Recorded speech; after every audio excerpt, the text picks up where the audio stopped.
В Чисарае в домах крымских татар утром прошли обыски. Силовики изъяли технику. Тех, кто пришел поддержать соотечественников, задержали. Подробнее в сюжете.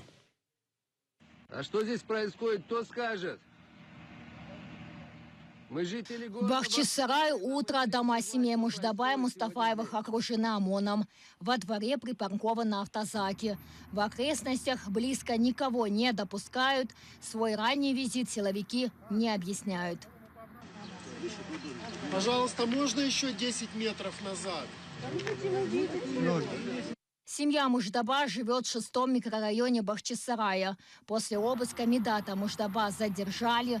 Его мать рассказала, как вооруженные силовики ворвались в дом.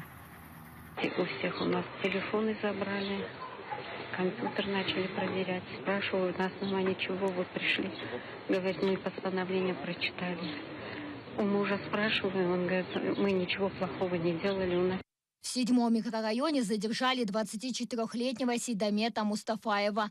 Его родители сегодня проснулись от грохота.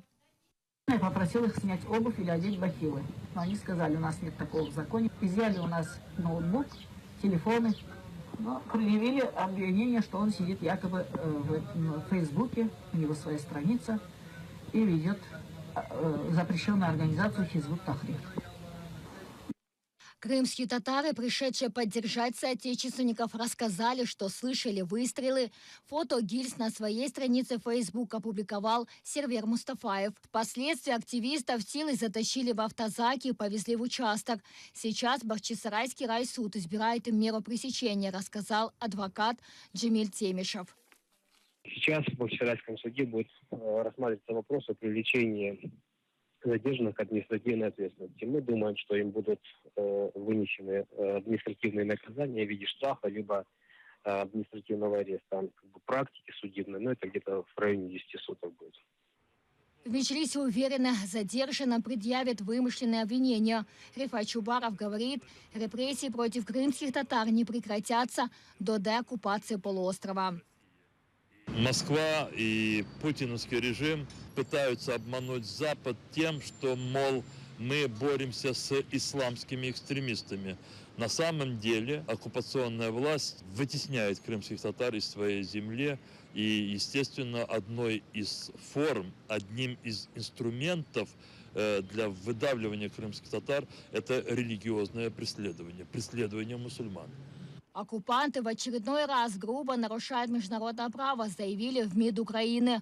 Там пообещали оповістити колег.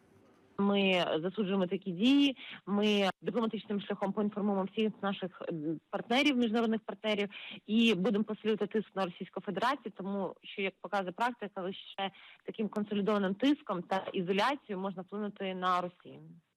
В МВД оккупированного Крыма обыск назвали плановым мероприятием, направленным на выявление и задержание лиц, причастных к деятельности запрещенной в России организации. В Киевской прокуратуре Крыма говорят, о фактах обыска им известно, сейчас изучают материал. Эльвина Седулаева, Эльдар Исматов, Заман, АТР.